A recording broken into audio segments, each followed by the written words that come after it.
How's it going? My name is Samuel Bardwaj, Sam B as my friends call me, or Bara, which is my artist name. But today I want to talk about something that I'm doing for a school project, but I'm probably going to post this up on YouTube just because it's a really cool uh, topic to talk about. I'm going to be comparing the earliest production technology in hip hop and one of the most iconic songs in hip hop, um, and how they produced it, how they, the whole creative process of that, how they did, from the very start of the song, from the how society was working around them, what influenced them, and the many different aspects that went into the creation of the song, and then just the technical aspect as well, how they cut the record, how they got it on the air, how they get it to the place that it was, and how they became the most number one considered hip hop record of all time. If you guys don't already know what I'm talking about Grandmaster Flash and the TF5 is the message. I will be discussing that in pretty good detail. Got some cool, really interesting, in-depth behind-the-scenes stories from the cats that actually are responsible for the record, and how they did it, and just how it all went down. I'm gonna be comparing that with today's approach. As you can see behind me, I have my little studio setup going on. I got monitors, screen interface, my laptop, and a little MIDI controller, and I can essentially, I'm no way comparing myself to Jigs and Ed and those guys that made that record. I'm definitely not on that level, but we have access to that where we can do something very similar, and I'll be discussing how me and my friends made, I'm not going to say similar because we're not nearly on that level, but we cut a record, how we did it, how the easier versus harder, pros versus cons, marketing today, all the aspect. But the main topic of today is the production aspect, the technical aspect, and the creative aspect back then versus now. And I hope you guys learn something from the video, maybe even get inspired to create your own art, whether it be music or whatever else you want to do. And I hope you guys enjoy. All right, so first we're going to talk about Grandmaster Flash and the Furious Five, the message. As I mentioned before in the previous, in the intro section of this video, I don't know if you guys have heard it or not. I'm assuming if you're watching this video, you clicked on the title, you've definitely heard the song before. It is considered by Rolling Stone one of the number one hip hop song of all time. It was archived by the U.S. Library of Congress, even as a record that is culturally, historically, and aesthetically significant. And the reason they did that, they included it, was because focus on society at the time. Everybody was making turn-up records, and everyone was just kind of doing what was fun. And they were talking about fancy cars and women and living a high life, when in reality the world was in shambles. There was a lot of poverty, there was a lot of death and crime, and it was not a good time. But it birthed this amazing record because creatively, Melly Mel and the people that were responsible for the record stepped out of their comfort zone and really went for it, and it proved worthy, and it stuck even to this time as one of my personal favorite songs. So just some facts about the song. Even though the whole group is credited, I don't think too many people know this. But if you listen to the song, you'll be like, oh, there's not. I don't hear Raheem's voice or any of these other people on it. You only hear Melly Mel and Ed Chase. No, not Ed. Sorry, Ed Fletcher, who was responsible for the track. Even though everybody was credited, it was only Melly Mel and him that were really responsible for penning the lyrics. And then let me just start. That's like one of the main facts that kind of stood out to me. But basically, how the song came about, was Jigs Chase was a producer of the song. He was over his friend Ed Fletcher's house, and they were just cooking up, going through some old samples they had done, and he pulled up the track that was, this song, and they were like, "Yo, like let's do something," And then Ed started mumbling, "Don't push me, 'cause I'm close to the edge. I'm trying not to lose my head."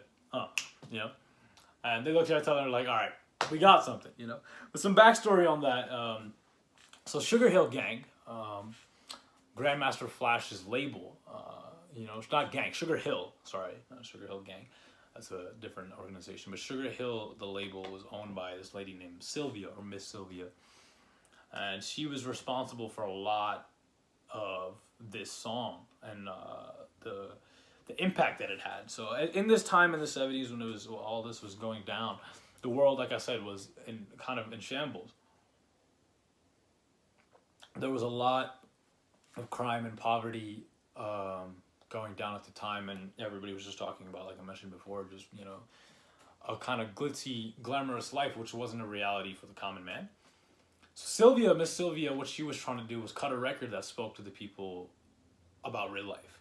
She was trying to be serious and but also have a groove. And how she went about that was they had a band called the Sugar Hill Gang. That was the group of rappers, right? And how they operated was they go to the discos, and you'd see what song is popping, what song is getting the people going on their feet and dancing and jumping around, right? You take that song, and there's a little part of the song, say it's a disco record, there's a part of the song that's just the drums and the sample, or the whole, the band, but with no lyrics. And that's what people would dance to, right? So what they would do is they'd find that record, take that little 8-bar chunk or whatever, and they'd get a band to recreate it, and then that would be the the springboard for rappers to hop on.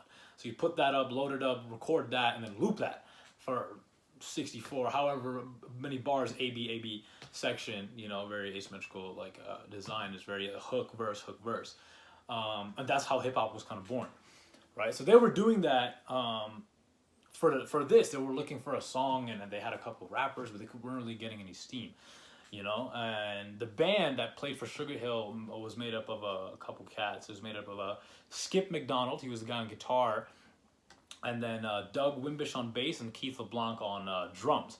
They did Rapper's Delight. I'm very sure y'all are familiar with the Sugar Hill Gang song, Rapper's Delight, and they were the band for that. So Sylvia, she owned Skip, back the guitar player. He was in a band originally called All Platinum that was owned by Sylvia, which later became the Sugar Hill Gang's in-house band.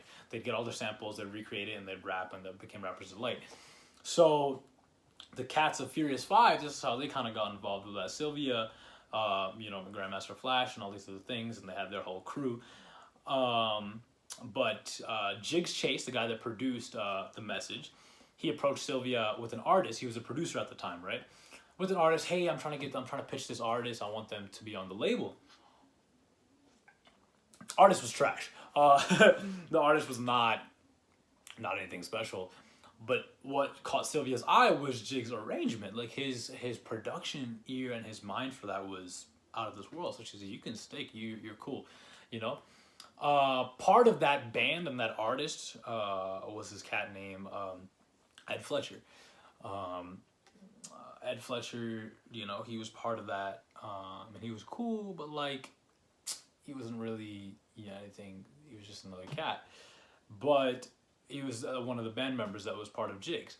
But the only reason he got to stick around was Sylvia saw him in his individual talent. They could see that, oh, this guy's a really talented musician out of this whole band. He sticks out, and he's really, sees the vision. So she was like, all right, Jigs and, Ed, I'm going to take you pieces, but the artist, y'all can kind of create him, Here's what happens. That's the music business. Melly Mel comes into the picture because of Grandmaster Flash, right, in the Furious 5. So how this all goes down is there are two separate worlds, Melly Mel and the Grandmaster Flash in the Furious 5, and then Jigs and Ed are over here, right? So Sylvia is the label head. She's trying to find this song. She's like, world is in a shitty place, we gotta do something for the people. So she approaches them with Jigs and some ideas, and then they come across they're just bouncing ideas, just kind of messing around, and Jigs Ed he has an empty water bottle. He starts playing this rhythm, right, and Sylvia hears it. It's just a drum pattern. She's like, that's cool, record it, keep it for something. Some time goes by, nothing really happens with it. They're still trying to do the serious song thing. So he pulls it out, And that's when that story happens. Him and Jigs, they are in the studio and they're in his house, just messing around with the song. And he says, "Don't push me, cause I'm close to the edge. I'm trying not to lose my head." Hey, and so Jigs is like, "Sylvia, come here. We have it. We got it. Let's get it done." So she's like, "Sweet. I have this group over here called Grandmaster Flash and TF5. They already have a huge name for themselves. They just need a track. They've built the brand, but they don't have the song." So Ed and Jigs head straight back to the studio. They get to work. They build this heavy, like, African percussion type song, which is cool and it works, but it doesn't really work for the situation that they're trying to go for. It's a little bit too serious. And when the boys from the Furious Five hear it, they're like, "Man, it's kind of whack. Like, we're trying to make party music. No one wants to take their problems to the disco. That's not how we're moving out here." But Melly Mel was the one that stuck around because he was like, he saw the business aspect of it. He was not only the best MC of the group, he also was a really sharp businessman. He saw that Sylvia was going to release this track regardless of who was on it. So he was like, "Man, let me get my check. Like, let me hop on it. I want to be on it." So they get together, Melly Mel, Ed, and Jigs, and they start working on the song. The African heavy percussion thing is cool, but they're just like, let's cut that. Let's go back to the water bottle thing. They go back to the water bottle thing, and they find it's cool. They like it. They're just, so they're like, "You know what, this is dope." And they recorded that, they messed with that a little bit. And then Ed was really inspired by, like, trance music in a way, and not like the trance how we see it today, but stuff that was really not complex with the melodies, but it was really had a very, like, the melodies were always moving, but the bass line was always on point. It was very simple, so people could still dance to it, but the melodies were kind of doing their thing, A-B type style, right? So that's when that Sugar Hill's band, the in-house band, came into play, because he was like, "This is cool, I need somebody to do some guitars on it." So Skip comes in with his guitar. He's like, "Do you need the rest of the band?" He's like, No, let's just keep it simple for now." So Ed records some guitars over the water bottle thing. And then he's like, "All right, this is cool, but we need, the rest of the beat." So the message was made actually literally with that water bottle thing. The Skip's guitars, DMX's drum machine. That's where the drums are from. And then Ed made most of the track, and Jigs arranged it. Prophet synthesizer, Prophet 6 synthesizer, Prophet 5 synthesizer, and drum machine, and Ed's rough vocals. Like, so they built the track. Skip came with the guitar. They had the track ready. They're like, "Cool, this is dope." Shopped it to the bands again. Grandmaster Flash, nobody was feeling it. Melly Mel stuck around. He knew this was happening. Messed with the track. So then Ed does his rough vocals on it. And they tried pitching it to people, and just nobody was messing with it. So he was like, "Forget it, Ed. Like, I like your vocals. Go for it." And he was like, "Oh, I'm not really a rapper. I'm just a percussionist, right?" But then Melly Mel was like, "No, dude, you can really do this." So he goes for it, and turns out really, really well. They come up with that iconic line. It's like a jungle sometimes, when we wonder, like, we keep from going under, And the story behind that is Ed grew up in New Jersey, and he felt like the neighborhood that he was, Elizabeth, New Jersey was the neighborhood. The neighborhood that he was growing up in, it felt like a jungle. Some of the things he was seeing and witnessing as a kid really messed with his head, and he's like, "Man, this is not life," So they were in the basement, of the studio. And he wasn't talking about what was happening in the studio. He was talking about his environment before. And Melly Mel caught on to that and wrote these iconic verses that will go down as probably one of the best storytelling and realist songs in hip-hop to date. So him and Melly Mel put their heads together. Jigs is arranging. Sylvia is playing, A&R, lead, and consultant and co-producer also. Just those four, they get it going. They bang the track out, after really locking in, to get it going. Jigs, Sylvia, and Ed mix it down, and the song comes out to 7 minutes and 11 seconds. Long, super long. Wouldn't work in today's world, unless you're Kendrick Lamar, and that's a whole different conversation. But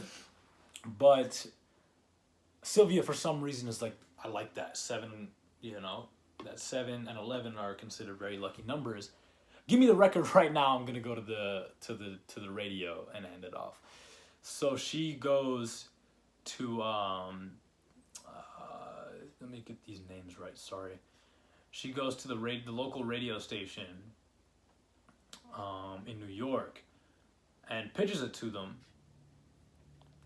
And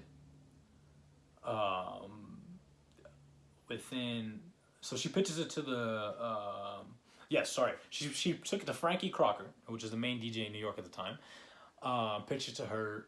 The next morning it was on the air. So Jigs, they hear it on the radio. Jigs, Ed's tripping because he's like, he knows himself a percussionist on the radio all the time, but then as a lyricist he's like, wow, okay, he really has to stop and think and really has to, like, wow, this is cool, you know. But everybody's still a little bit like, because it's such a serious song, right? Frankie then passes it on to DJs that play clubs, and they go to this club that's mostly it's a disco club, so people wouldn't really mess with the track, and no one thought it would hit, but people were dancing, people were loving it, they were feeling it. The catchy, you know, two main hooks that everyone knows, just like a jungle sometime and don't push me because I'm close to the edge. Everybody loves it. So the record was cut. The next day it's on the radio. 11 days later, the record goes gold. It's a hit. It's a smash. Certified stamp. Couple years later, and by couple I mean, you know, more than 15 years later, in 2017, Rolling Stone comes out with an article saying The Message is the #1 hip-hop song of all time. And this was at a time where there was no social media, there was no DistroKid, there was no swipe up on my Snapchat and Instagram to hear my new song. It was all about who you knew and how you knew them, you know, and timing. And Sylvia was a major, she was the reason this record happened. These boys, Melly Mel, Jigs, and Ed, just happened to all be in the right place at the right time.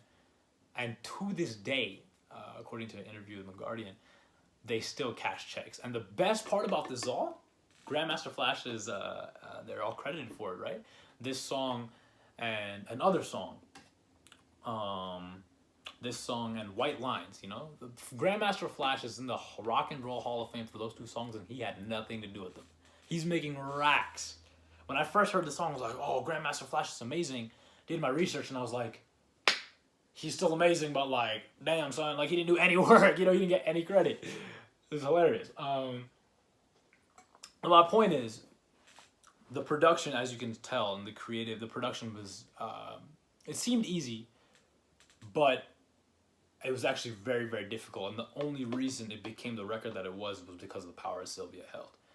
If that record were to try to get as big as it was today, it would not have happened. Unless you knew somebody like Jay-Z or, you know, Puff Daddy or somebody that had that kind of star power in the industry to certify you in a Sylvia kind of position. It's not possible, you know. And the recording process, everything was analog, you know, so everything, they had to have a band. They had to have the band come in and recreate it. You know, they've recorded this thing, but then they had to have Skip and the boys, and then, but you can still see technology because they didn't use the whole band. They used the drum machine and the synthesizer. Because this was a time where it was still coming out and it was relatively new, but they took a chance with it and it became the hit song that it is today. So I'm going to be comparing that, Grandmaster Flash and the Furious 5, to a song, not the song necessarily, but the structure that me and my friends, a little group called Zero Deaths, consists of a couple of my friends. We did a song and how our story kind of connects to this.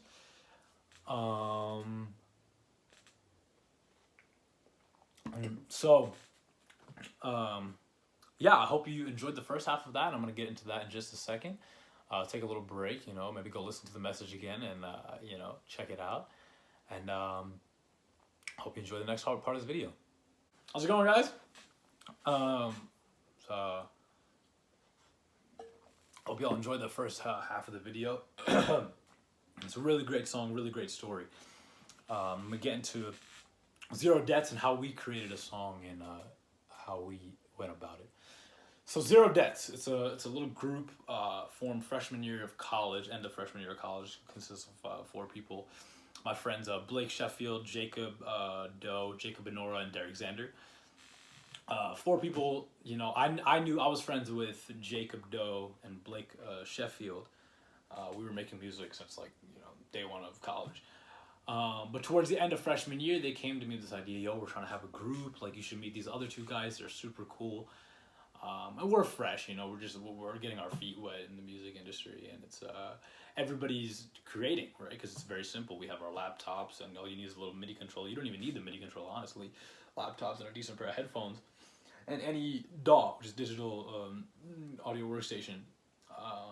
And you can learn that very quickly. Like, no one taught us, no one really, you know, and we've just been creating and messing around, amateur freestyles, etc., etc. So they come to me with this idea. Hey, we're trying to have a group, we're trying to market it, get it going. So I'm like, cool, I don't know these cats, but I mess with it, I mess with the vision, and I approached Blake with an idea.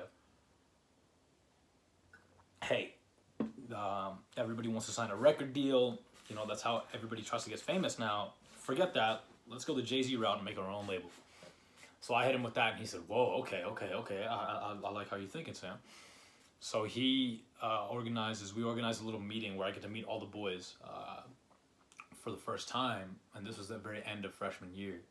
We meet and we come up with this plan for the summer, how we're gonna work a lot and get stuff going, and hopefully have a decent catalog by the fall so we can start doing shows and etc. It was a really good first meeting. You know, I brought my label and my LLC Promised Land to the table. I said, we're gonna sign Zero Debts as an artist. You know, we can really start making moves. We're a little more ambitious than we thought. You know, summer came and no one really kept in contact, but I had a studio session booked for the very beginning of fall.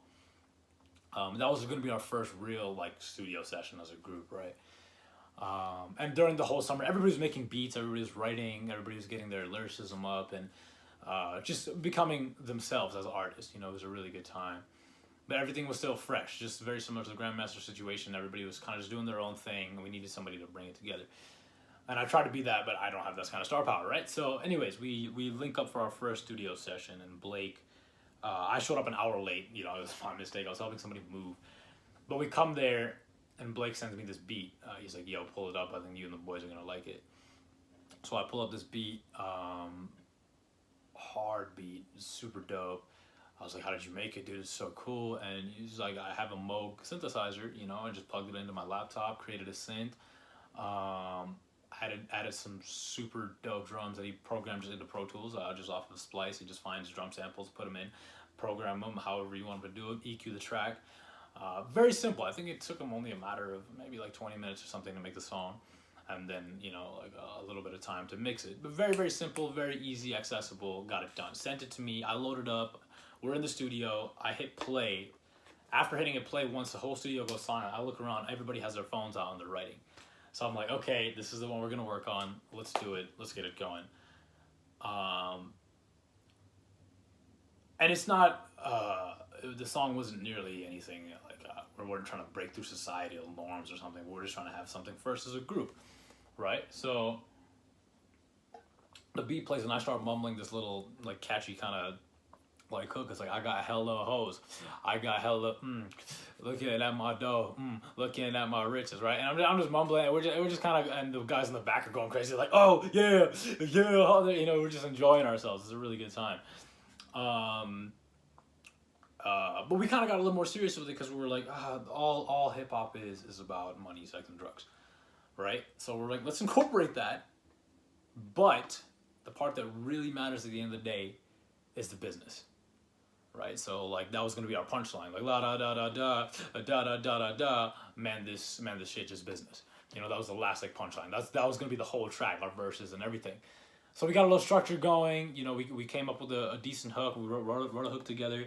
Wrote all the verses. I think it probably took us an hour.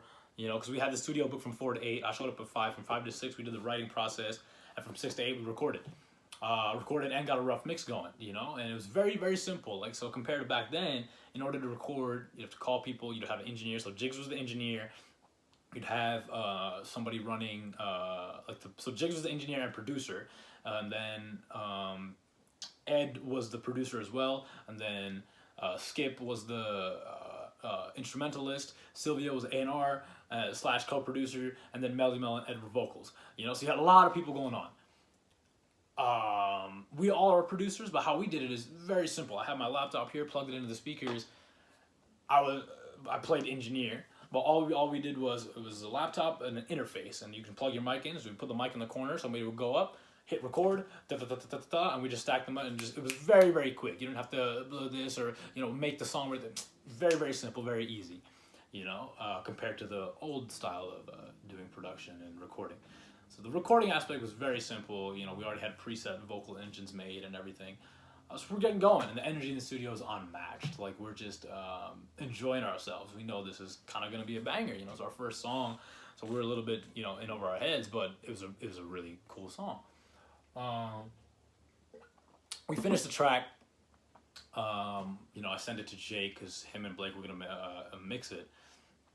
But it was our first track. We had no plan of releasing it or anything, and we did the track in September, beginning of September, and it was cool, and school went on, and life was going on as normal. We did a lot more music and got a lot better, with our quality of our songs. And Jake, so J-Bo and Jake, they did an album together with our other friend Dean. Me, Blake, and Derek were writing and making beats, and there's a lot of good stuff going on.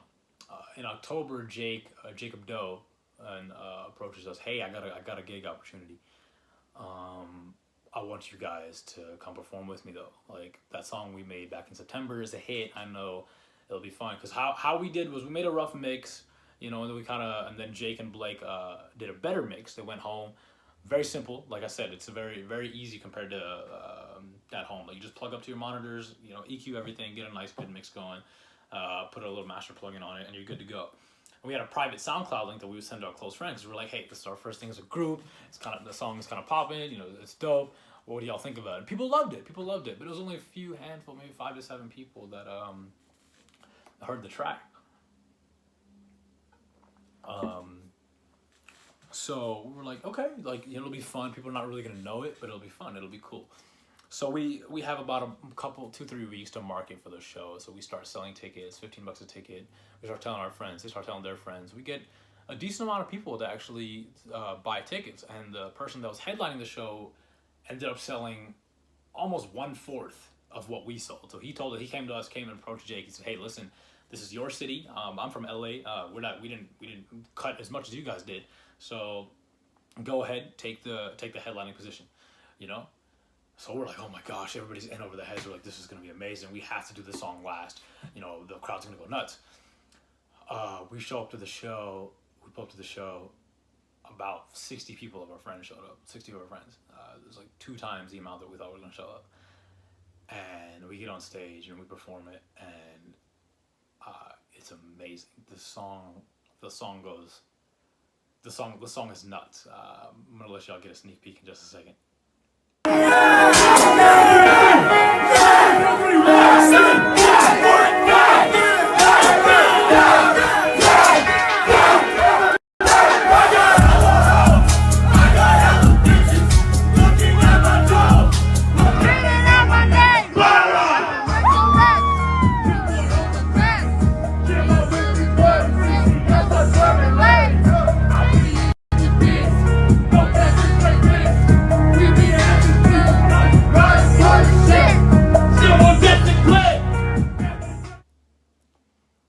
So as you can see, we it was a movie. It was amazing. It was a really good time, and you can hear the crowd they kind of knew some of the words. So we were a little bit like, how did they even happen? We didn't even release a song.